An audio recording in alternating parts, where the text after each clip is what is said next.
hace no mucho tiempo, Milei dijo esto. Y que hoy tenemos 55% de pobres y 15% indigentes. Lo que yo estoy alertando es que no hace falta que el mundo tenga que sufrir semejante debacle para escapar de las ideas del socialismo. Y una de las cosas que yo suelo decir, digamos, yo vengo de un futuro apocalíptico para evitarlo. Algo así como la historia de Terminator. Zizek utiliza cuando habla sobre cómo esa estructura, digamos, fría de los soviéticos, inclusive se veía en las fachadas de sus edificios y de toda su construcción arquitectónica y edilicia. En esa construcción fría, digamos, que daba toda esta imagen de sobriedad, estaba en sí mismo aquello que se pretendía ocultar de los soviéticos, que era una vida opaca, oscura y triste.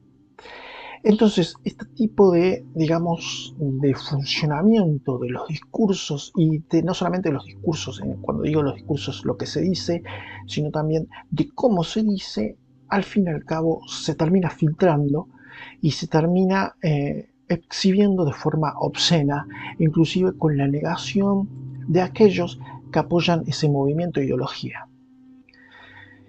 Por ejemplo, los libertarios se jactan de ser como técnicos, racionales, empíricamente demostrable todo lo que dicen, etcétera. Digamos, como que son sujetos ideales, racionales. Inclusive la idea del mercado que ellos venden es que el mercado es siempre con sujetos racionales, perfectos, que toman las decisiones siempre de forma racional.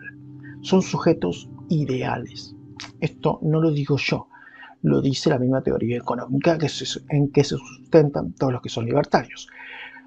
Todas las decisiones son tomadas de forma racional. ¿Sí?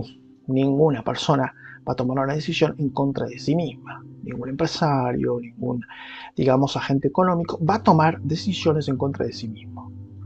Ahora, no voy a ponerme a discutir estos temas económicos, pero sí vamos a ver cómo se filtra en el consciente todo aquello que se intenta ocultar.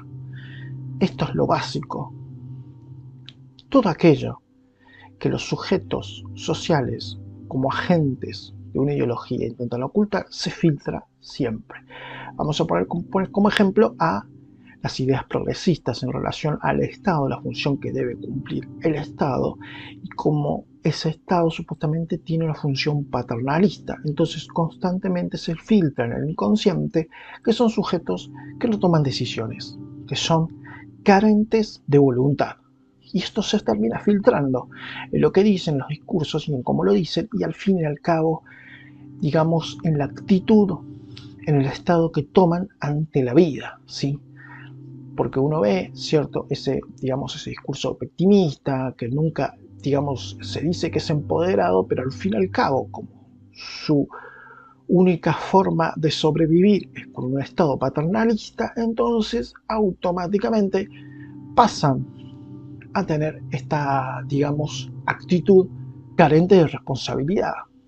Ya no asumen la responsabilidad de lo que dicen y hacen, sino que son una especie de víctima de otras cosas que suceden y otros fenómenos, digamos, que los atraviesan y en donde ellos no tienen voluntad. Entonces se filtra en todas las ideologías, y si estoy nombrando el progresismo, y estoy nombrando los soviéticos, es para demostrar que en todas las ideologías se filtran las cuestiones inconscientes y las cuestiones que la misma ideología niega. Digamos, la estructura social nunca va a funcionar demasiado diferente a cómo funciona el ser humano. El ser humano también funciona de la misma forma. Inclusive aquel ser humano que intenta demostrar algo de la forma más acérrima posible, de la forma más, digamos, provocadora inclusive, y con mayor energía, cuando quiere demostrar eso con tanta energía, que por lo general, digamos, y cuando digo por lo general es el 99,9%, está escondiendo exactamente lo contrario.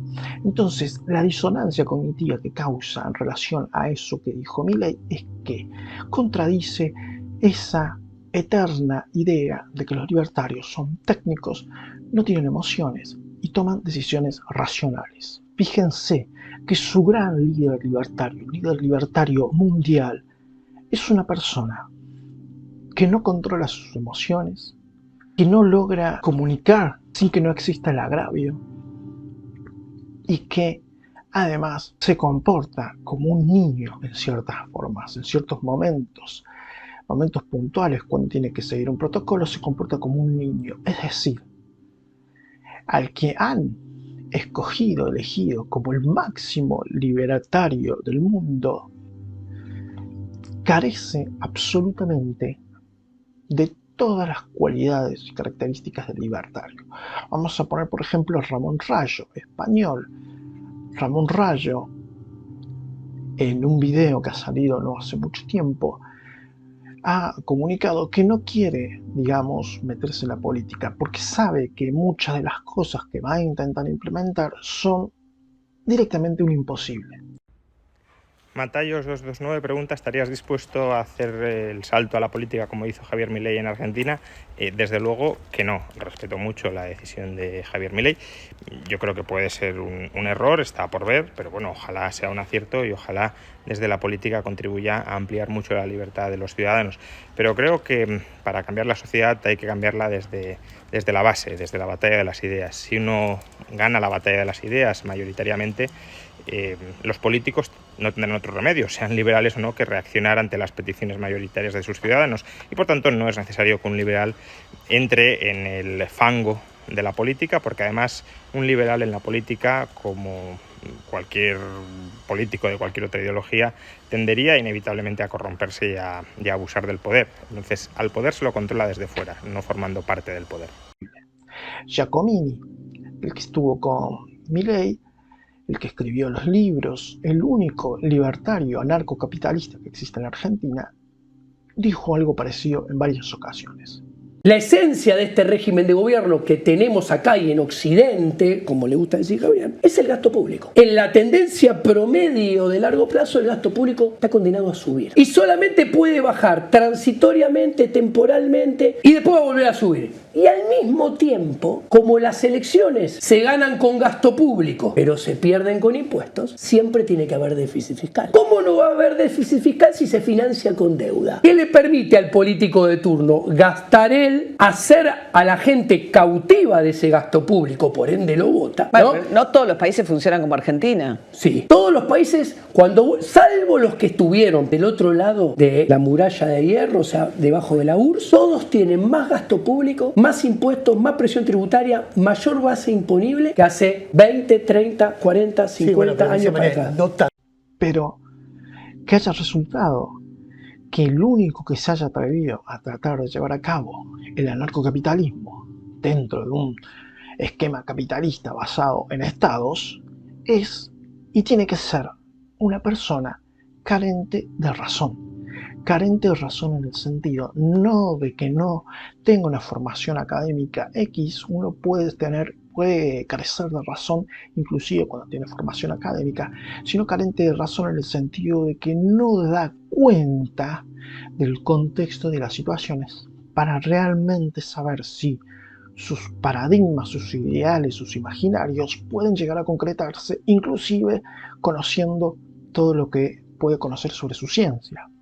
Porque esto es así, podemos engañar a nuestro yo consciente de muchas maneras, discursivamente, diciéndonos cosas, estimulando nuestro imaginario, viendo cosas que nos convaliden o que convaliden nuestro yo ideal, pero el inconsciente es casi imposible de engañar.